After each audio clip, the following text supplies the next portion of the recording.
Today, I'm going to pick a random grave and research their life. So let's go.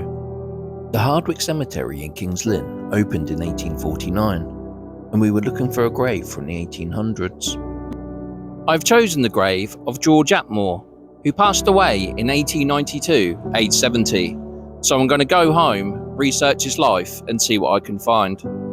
I found this picture of George with his mother on Ancestry, and I discovered he was born in 1822 in Felden, Norfolk, to John Atmore and Martha Pratt. By the age of 18, he was an apprentice chemist with a Zayed deck at the King's Parade in the centre of Cambridge. And it was in Cambridge he married Harriet Jane Fuller on the 14th of January 1847. In 1846, George established a chemist's business at 59 High Street, Kings Lynn.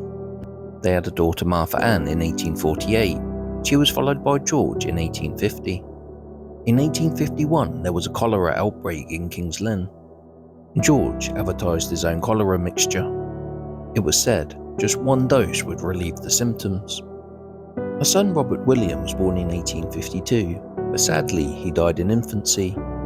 Harriet was born in 1853 and Edward in 1855. But tragedy struck as he lost two children in the same year. First, Martha died aged 8 in 1857, and Harriet died aged just 3. A son, William, was born in 1857, and a son, Walter, in 1860, and Percival in 1861. It was at this time the business moved to 48 High Street. Sadly, they lost another child, as William died aged 5 in 1862. A daughter, Jessie, was born in 1863. Sadly, they lost 3 more children. As Jessie died aged 1, Percival died aged 3 in 1864, and George died aged 17 in 1867. But things would go from bad to worse, as his wife passed away in 1868, aged just 51. Imagine how heartbreaking it would have been to lose your spouse and 7 children in the space of 16 years. George and his 2 sons carried on the chemist business. George passed away in 1892, aged 70. His obituary said he died after a lengthy illness, from which his recovery had been for some time quite hopeless. It said he was highly esteemed by all who knew him.